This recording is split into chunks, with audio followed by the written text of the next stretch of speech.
सही कहा आसिम मुनीर आपने। को श्रुति मेरे जी के ख्याल पास से मैं जैसा चलूंगा मेरा अंदाजा है। और श्रुति जी से पूछूंगा कि जो 27वां संविधान संशोधन हुआ है उसके बाद वहां के सत्ता और व्यवस्था में टकराव देखा जा रहा है। कई ऐसे अधिकारी हैं, कई जुडिशरी के लोग हैं जो लगातार इस निर्णय के खिलाफ बात कर रहे हैं। सीडीएफ को लेकर जिस तरह की चर्चा चल रही है, क्या आप वाकई मानते हैं कि दक्षिण एशिया में इसे सुरक्षा का एक बड़ा खतरा माना जा रहा है?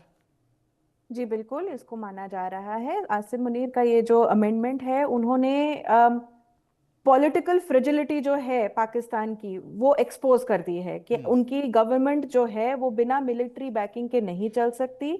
और इस चीज का फायदा उन्होंने अच्छे से उठाया है और ये उन्होंने इस अमेंडमेंट में लाके सबको दिखा दिया है। इसको अगर कोई वापस लेना भी चाहेगा ना, तो इतना आसान नहीं है अब इस अमेंडमेंट को वापस करना, जी। क्योंकि एक पूरी पॉलिटिकल बॉडी जो है वो उन्होंने खड़ी कर दी है, एक जुडिशरी खड़ी कर दी है, अपने आप कंट्रोल ले लिए, सारे रेंज उन्होंने अपने पास ले लिए हैं।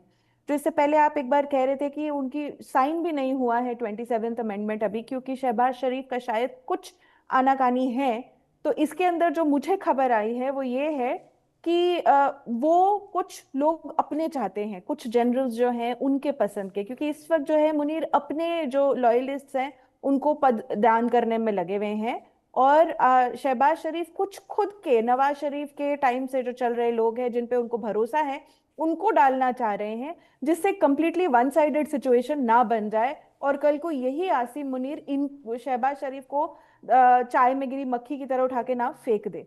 तो इसलिए ये एक पावर स्ट्रगल उधर वो भी चल रहा है। इसलिए चाहे वो पहले वो लंदन में थे, फिर लंदन से वो इस्लामाबाद आने वाले थे, इस्लामाबाद से फ्लाइट उनकी कहीं और डायरेक्ट कर दी गई, फिर वहां से वो बाय रोड जा रहे हैं, वो डायरेक्टली इस्लामाबाद भी नहीं लैंड करना चाह रहे हैं। वो अपनी एक कंटिजेंट सिक्योरिटी फैसिलिटी लेकर वहां जाना चाहते हैं आगे आसिम मुनीर के सामने। और अभी भी इस अमेंडमेंट को साइन करने की बात चल रही है।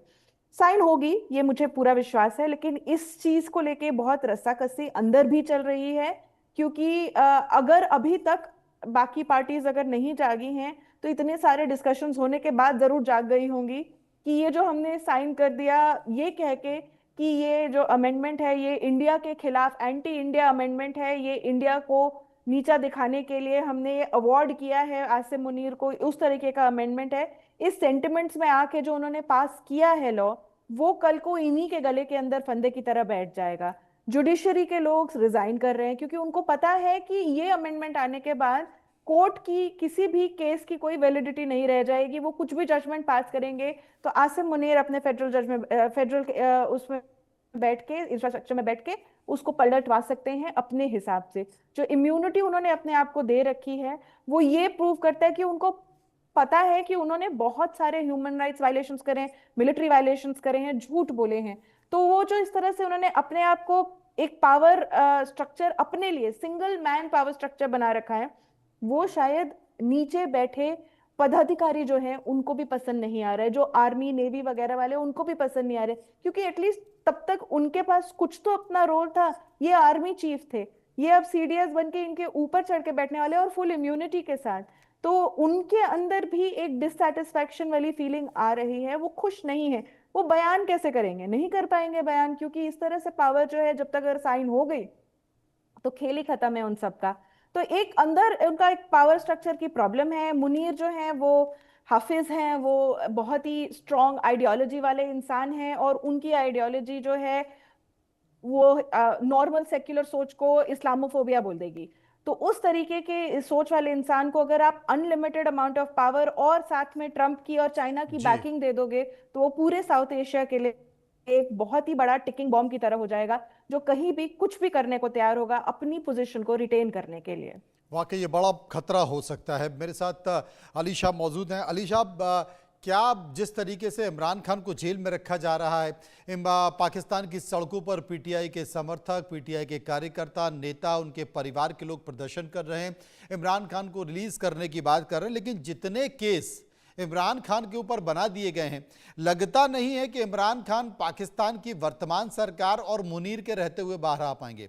लेकिन जब ट्रंप आए थे तो ऐसा कहा जा रहा था कि भाई इमरान खान हो सकता है कि अब बाहर आ जाएं, लेकिन मुझे लगता है कि इतने नजराने पेश कर दिए गए ट्रंप साहब को सूटकेस में दिखा के कि उन नजरानों के आगे ट्रंप साहब की आंखों में चकाचौंध आगे लगता है? जी, आपने बिल्कुल सही फरमाया है, बिल्कुल दुरुस्त बात करी है आपने। जी हाँ, देखिए, इमरान खान को जेल से निकालना बहुत मुश्किल है क्योंकि इन्होंने फैब्रिकेटेड केसेस, फॉल्स केसेस भी इनके ऊपर थोप रखे हैं। 75 से ऊपर केसेस इनके ऊपर हैं। और ये इन्होंने, इमरान खान ने बीबीसी को ये इंटरव्यू दिया था पहले, और ये कहा था कि भाई झूठ, एक के तो कभी तोशाखाना केस, कभी घड़ियां बेच दी, कभी गिफ्ट बेच दी, कभी ट्रिशन, कभी गद्दारी, कभी कुछ ना कुछ इल्जाम लगाए हैं इमरान खान के ऊपर।